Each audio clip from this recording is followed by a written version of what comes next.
What's going on, YouTube? Metal Complex here, and welcome to another exciting knife unboxing with YouTube's greatest and most efficient knife unboxer. Closing this knife and then opening it again for dramatic effect. Let's go ahead and get into this here.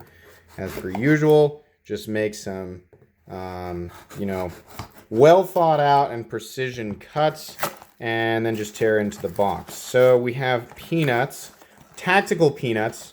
Here, about to demonstrate some YouTube's greatest unboxing skills here. There we go. Efficiency, that's the name of the game. Why use a knife when you can just use your hands?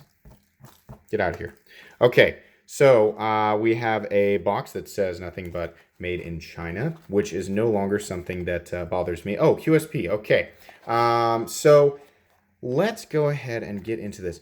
Watch Metal Complex struggle just to get the knife out of the box. There's the card, and I think actually I do remember what this is called, but now I don't want to say it for fear of being incorrect.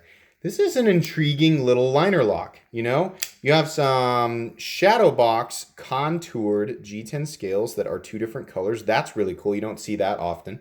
You have a short blade that is mostly flat ground. That's pretty cool. There's your steel 14C28N. This is a liner lock. It feels like it's probably running on phosphor bronze. Yeah, that's what it's running on there. Blade stock is a little bit thicker than I would have expected. Wow, that feels nice in hand. Fulfilling some more knife guy cliche expressions there. Feels nice in hand is definitely one that you could say, or melt in the hand. I guess that was a part of my video. Interesting. This is going to be a fun one to talk about. I have very little experience with QSP, so it's nice to get another one of these in hand. This knife was sent by the Pattern Group, which means it was provided by the manufacturer. I'll make sure and say that again when I actually review the knife. But as far as today's video, that's going to be pretty much it. If you enjoyed this video, please leave a like.